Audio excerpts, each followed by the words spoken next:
Vale. Vale. És curiós perquè jo per Sant Jordi havia comprat aquesta novel·la i l'havia llegit. Bé, va passar el temps i sí, i el destí em va portar a fer aquesta novel·la. A mi el que m'agradava era el món, el món, perquè dramàticament és un món molt interessant.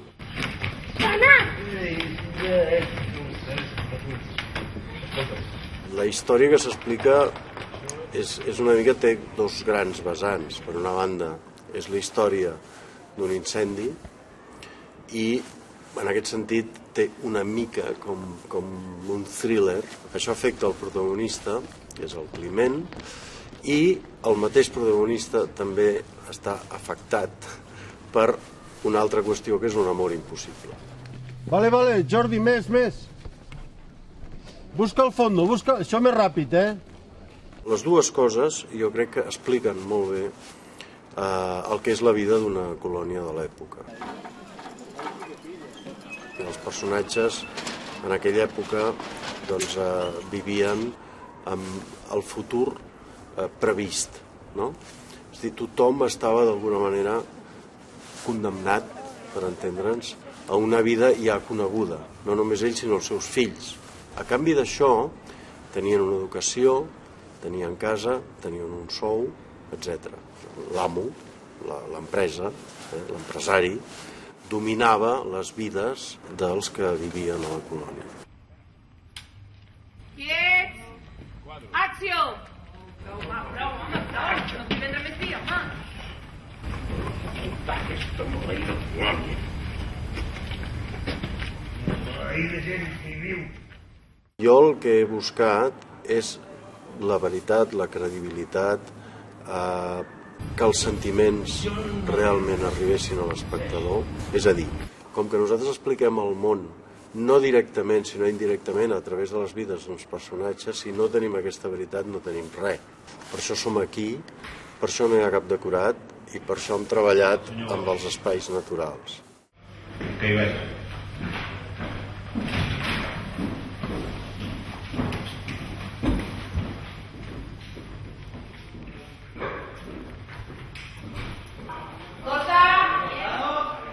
El Climent sí que és un personatge que se'l veu que dubta i que sempre està entre dues aigües, però justament no és des de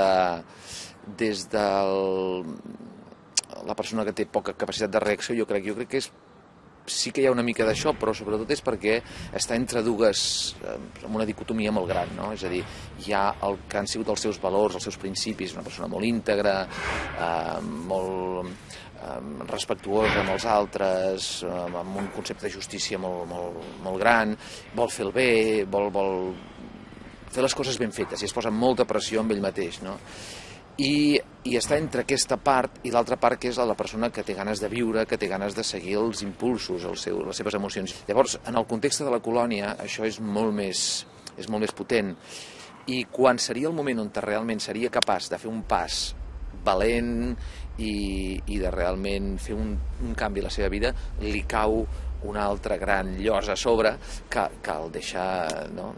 El torna, diguéssim, torna a posar aquesta espècie de capa enorme que engloba la colònia i que l'engloba amb ell també i que no et deixa, no, veure la llum. Segur que no. Segur. Bon dia. Vale, és això, Vinga, anem a rodar-ho. El meu paper a la pel·lícula és la Teresa. És la dona de l'escrivent principal i, com podeu veure amb el vestuari, és la vídua. Només començar la pel·lícula, el seu marit mor en un incendi i aquest fet marcarà tota la pel·lícula. La Teresa és una dona forta, sensible i és una miqueta una dona que jo crec que està una mica avançada al seu temps. No tant com la Cèlia, però és una dona que sempre ha volgut volar. D'alguna manera ha volgut sortir de la colònia. Li hauria encantat poder volar. Suposo que els anys en els que viu són molt difícils per poder fer això, però canalitzarà molt aquestes inquietuds a través del seu gran amor, que és el Climent. Fer que l'amor canalitzi totes aquestes frustracions o tota aquesta manera de veure el món i de ser com és ella, no? També serà una mica mentora, ajudarà bastant a la Cèlia a complir el seu objectiu o la seva ànsia de volar també, no? I acció! El meu personatge, la Matilde, és la dona del Climent, que a l'inici de la pel·lícula doncs, ella treballaria a la fàbrica, però tant com comença la pel·lícula el fan escrivent, per tant ella puja un escalafó social i deixa de treballar a la fàbrica i té una vida doncs, més familiar, es poden cuidar més dels seus fills. És una dona que és convencional, que és molt familiar, que està molt enamorada del seu marit. En la capa social de la colònia és la forastera, i tot això fa que tingui una relació una mica freda amb tots plegats, no? Però el que és de portes endintre és com el pal de paller familiar. El que passa que la seva situació emocional, degut a que el seu home reviu un amor de jovenesa, doncs això li produeix un caos amb una persona que és molt honesta i això la fereix molt, no? I per una altra banda també té una filla que al contrari d'ella, busca la llibertat, sortir de la colònia, no? I viure altres coses, i amb ell això se li fa com molt difícil d'assimilar, no? Moltes felicitats de part del senyor Viladomat. Té moltes ganes de venir, però no pot dir. Està molt satisfet de la feina de tothom. El Boix és un home que està casat, no tenen fills, no han pogut tenir fills, és la voz de su amo. El seu amo és el senyor Viladomat, que és l'amo de la fàbrica, i tot el que li digui el senyor Viladomat, ell fa. Tant se diu el senyor Viladomat com se diu la seva senyora. Vull dir, ell és ben bé el perro guardián de la fàbrica.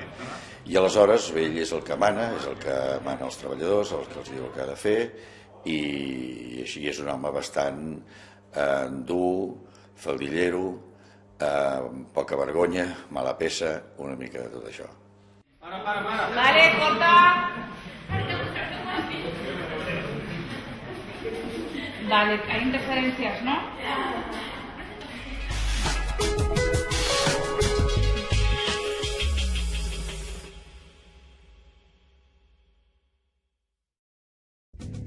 TV3 amb la creació audiovisual.